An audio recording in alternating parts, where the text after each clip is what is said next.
Hello student, आज हम बात करेंगे क्लास फिफ्थ के मंजरी के दूसरे चैप्टर के बारे में। इसका नाम है उदार राजा।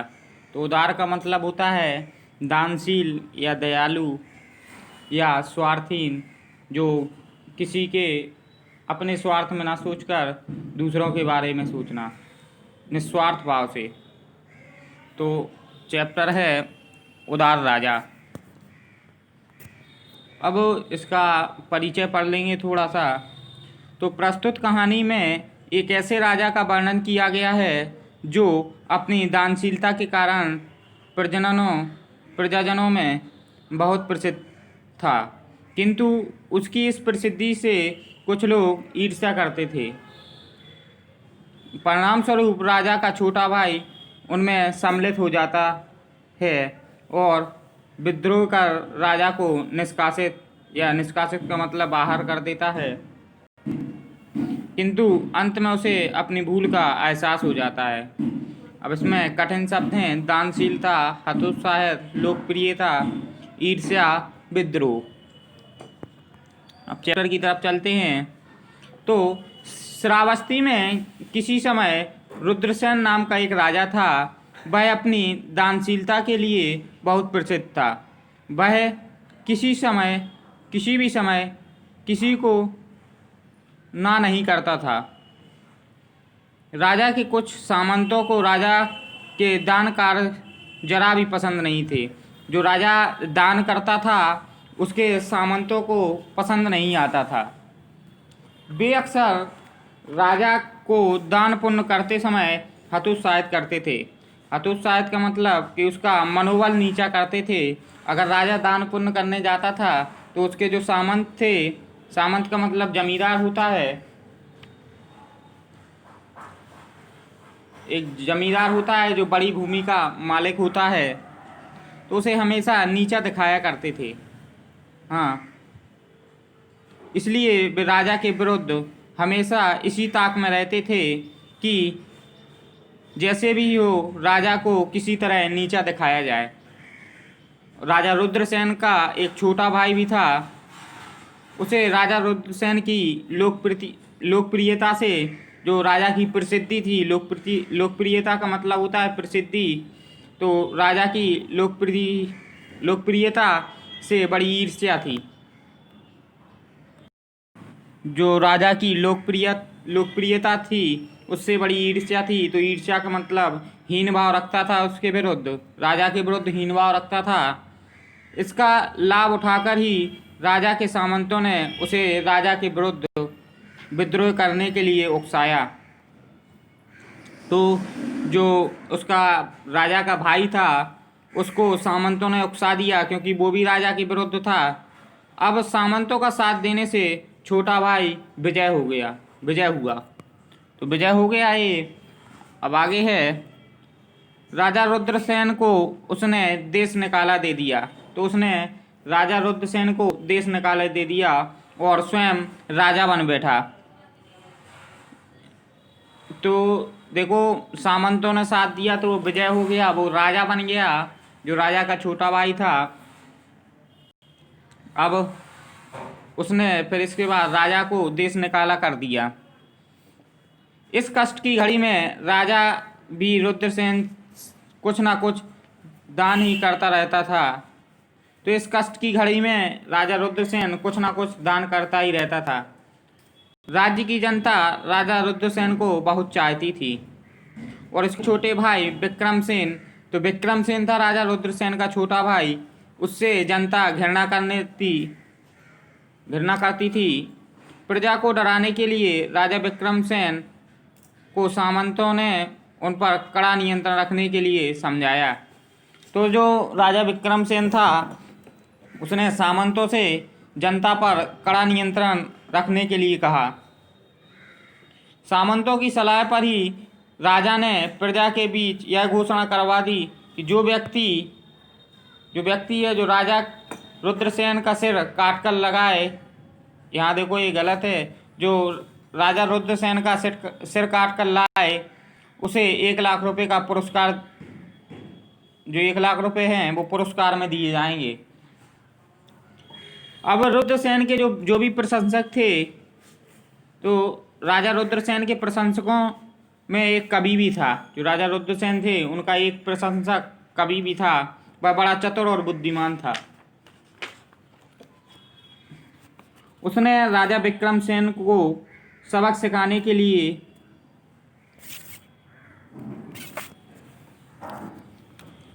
जो उस दरबार में कवि था वो थोड़ा चतुर और बुद्धिमान था, ज़्यादा तेज दिमाग का व्यक्ति था। तो उसने राजा विक्रमसेन को सबक सिखाने का निश्चय किया। तो उसने क्या किया, उसने केले के पेड़ की जड़ को इस आकार में काटा छांटा कि वह मनुष्य के सिर की तरह दिखाई दे। फिर उसने उसमें रंगों की सहायता से आँख, नाक, होठ आदि बनाए। ध्यान से देखने पर राजा का बहुत निकटवर्ती व्यक्ति भी उसे पहचान नहीं सकता था। तो राजा का जो सबसे पास वाला व्यक्ति था वो भी उसे पहचान नहीं सकता था कि यह सिर असली है या नकली। उसे कपड़े में अच्छी तरह लपेट कर वह कभी उसे राजा विक्रमसेन के दरबार में ले गया। तो जो उसने एक जो केले की जड़ से एक मूर्ति तैयार कर ली थी वो राजा विक्रमसेन के दरबार में ले जाई गई। अब उसने दरबार में जाकर राजा से प्रार्थना की, महाराज मैं एक कवि हूँ। राजा रुद्रसेन तो अपनी दानशीलता के लिए जग प्रसिद्ध थे। जग का मतलब संसार में प्रसिद्ध थे। चूँकि मैं बहुत गरीब हूँ इसलिए आपकी घोषणा को सुनकर अपनी दरिद्रता दूर करने के लिए आपके पास आया हूँ।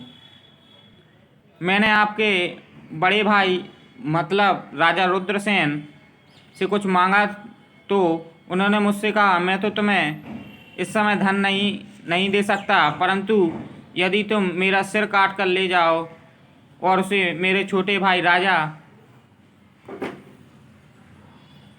विक्रमसेन को दिखाओ तो अवश्य ही तुमसे प्रसन्न होकर वह तुम्हें पुरस्कार के 1,00,000 रुपये दे देंगे।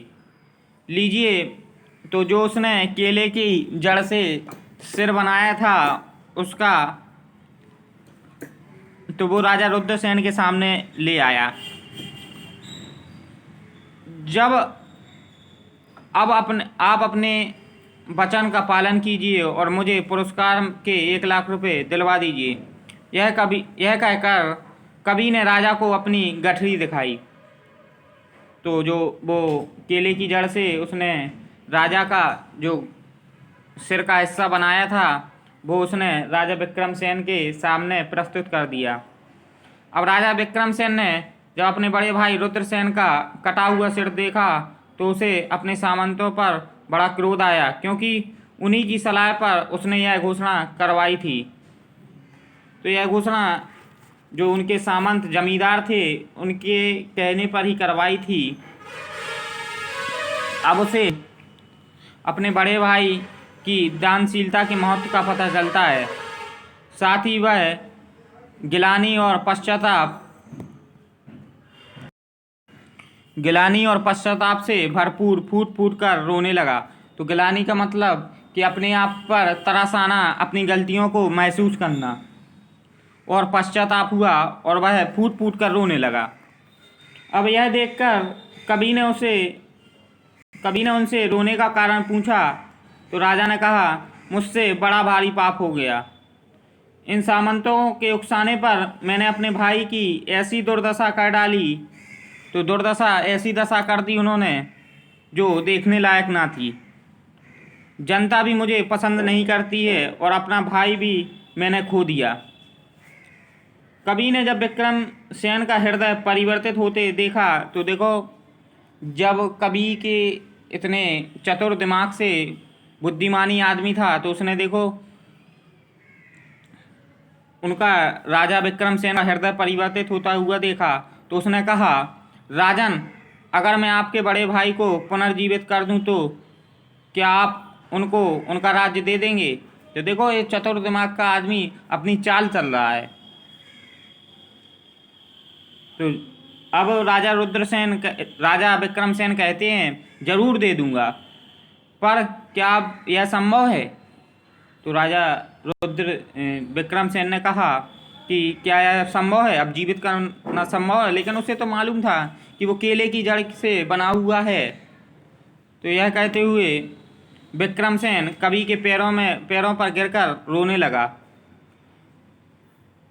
कवि ने कहा, राजन, आप मेरे साथ वन चलिए, मैं अपने मंत्रों की शक्ति से आपके बड़े भाई को जीवित कर दूंगा। यह कहकर कवि विक्रमसेन को अपने साथ वन में उस स्थान ले गया जहां रुद्रसेन रहता था। बड़े भाई को जीवित देखकर राजा विक्रमसेन की आंखों में आनंद के आंसू बहने लगे। खुशी के आंसू, तो आनंद का मतलब खुशी के आंसू बहने लगे। उसने रुद्रसेन के पैरों पर गिरकर उनसे क्षमा मांग ली। रुद्रसेन फिर से सिंहासन पर बैठा और उसने दुष्ट सामंतों को कड़ा दंड दिया। कवि का खूब आदर सत्कार किया गया और जनता फिर से अपने प्रिय राजा को पाकर सुखी हो गई। तो बच्चों, इस कहानी से यह शिक्षा मिलती है कि जब हम दूसरों के बहकाने में आकर अपने परिजनों से विद्रोह कर लेते हैं तो ये कभी नहीं करना चाहिए। जब हम दूसरों के बहकावे में आते हैं तो अपने परिजनों से या अपने परिवार वालों से कभी हमें विद्रोह नहीं करना चाहिए। कभी भी देश प्रेम की भावना नहीं रखनी चाहिए, हीन भाव से कभी नहीं सोचना चाहिए।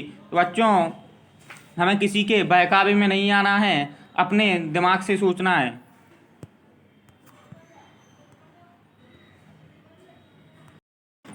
इसके आगे अभ्यास की बात करेंगे तो पहले शुद्ध व स्पष्ट उच्चारण करना है।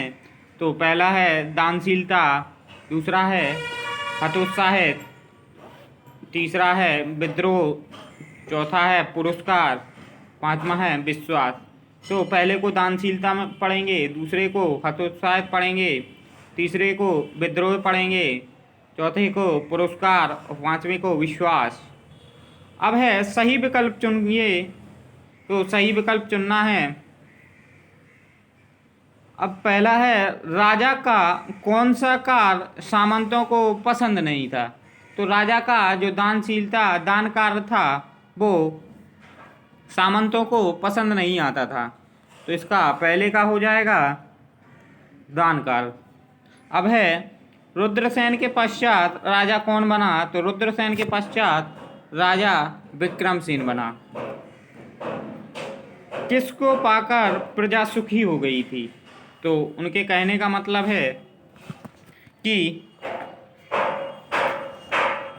जब कौन लौट कर आया तो राजा रुद्रसेन जब लौट कर आए थे, जब उसके भाई ने देश निकाला कर दिया था, तो राजा जब अपनी प्रजा के पास फिर से आ गए थे तो जनता खुश हो गई थी, यह प्रजा।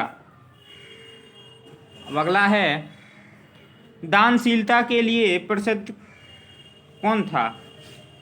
सही बात है, तो बताना है इसमें। तो दानशीलता के लिए राजा रुद्रसेन प्रसिद्ध थे। विक्रम अपने भाई रुद्रसेन से ईर्ष्या करता था, क्यों? अब उन्होंने पूछा है कि जो विक्रम राजा था वो अपने भाई से ईर्ष्या करता था, क्यों करता था? क्योंकि जो राजा की दानकार और लोकप्रियता थी, उससे जो राजा विक्रम थे वो उससे ईर्ष्या करते थे। जो उनका कार्य था, उनकी कार्य की प्रसिद्धि के कारण वो उनसे ईर्ष्या करता था या हीन भावना रखता था। विक्रम फूट फूट कर क्यों रोने लगा? तो जब विक्रम को पश्चाताप और गिलानी महसूस हुई, अपनी गलती का एहसास हुआ, तो उसके कारण वह रोने लगा। अब सामंतों को कड़ा दंड क्यों दिया गया? तो सामंतों को कड़ा दंड इसलिए दिया गया क्योंकि वह हमेशा लालच की भावना से देखते रहते थे।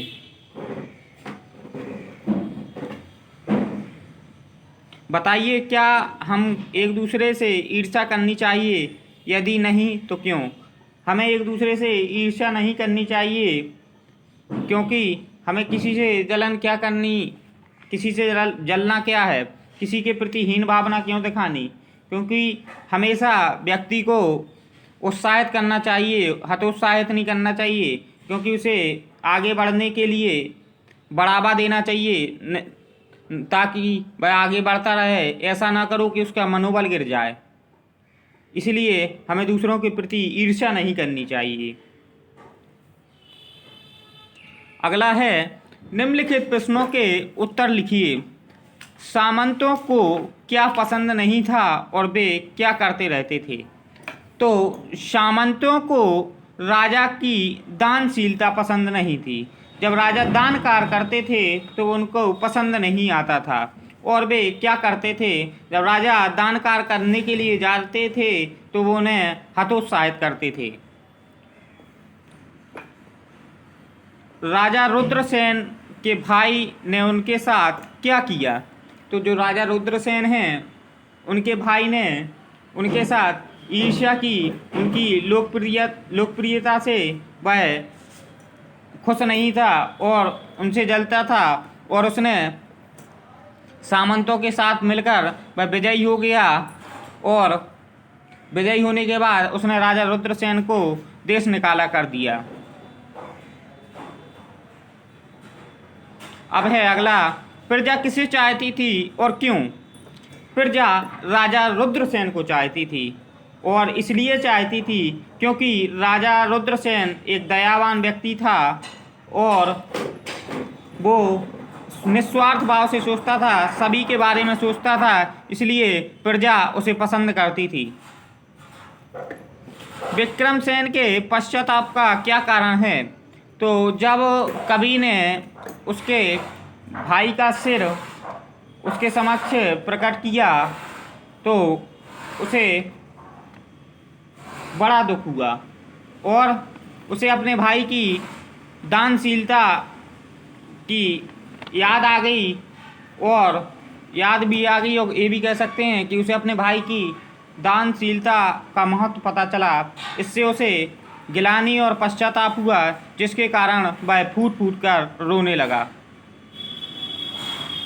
अब अगला है, राजा रुद्रसेन अपनी दानशीलता के लिए प्रसिद्ध थे। पहले में दानशीलता भरा जाएगा। सामंतों का साथ देने से छोटा भाई विजयी हुआ। तो जब सामंतों ने साथ दे दिया तो राजा रुद्रसेन की जगह विक्रमसेन राजा बन गया था। उसकी आंखों से आनंद के आंसू बहने लगे। तो उसकी आंखों से आनंद के आंसू, जब अपने भाई से वह जंगल में मिला तो उसकी आंखों से आनंद के आंसू बहने लगे। उसने दुष्ट सामंतों को कड़ा दंड दिया। तो उसने जो सामंत थे, लालची सामंत थे, उनको कड़ा दंड दिया। अब कवि का खूब खालिस्तान किया गया, तो कवि का खूब आदर और सत्कार किया गया। अगला है, सही कथन के सामने सही का चिन्ह लगाइए। तो पहला है, जनता राजा रुद्रसेन को बहुत चाहती थी। ये सही बात है, जनता के लिए प्रिय थे राजा रुद्रसेन। अब दूसरा है, विक्रमसेन बड़ा ही चालाक और बुद्धिमान था। तो ये नहीं कह सकते हैं कि जो विक्रमसेन था बड़ा ही चालाक और बुद्धिमान था। वो केवल सामंतों के कहने के कारण वो ऐसा हो गया था, लेकिन वो चालाक नहीं था, इसलिए ये गलत है। राजा रुद्रसेन का हृदय परिवर्तित हो गया था। नहीं, राजा रुद्रसेन ने ऐसा कोई कार्य नहीं किया था जिससे उनका हृदय परिवर्तित होना था। विक्रमसेन का जरूर हृदय परिवर्तित हो गया था। अगला है, राजा रुद्रसेन दानशीलता के लिए जग प्रसिद्ध थे। तो ये सही बात है। राजा रुद्रसेन को पाकर प्रजा बहुत दुखी हुई। तो ये गलत है। तो राजा रुद्रसेन को पाकर प्रजा बहुत ही सुखी हुई, सुखी या खुश हुई।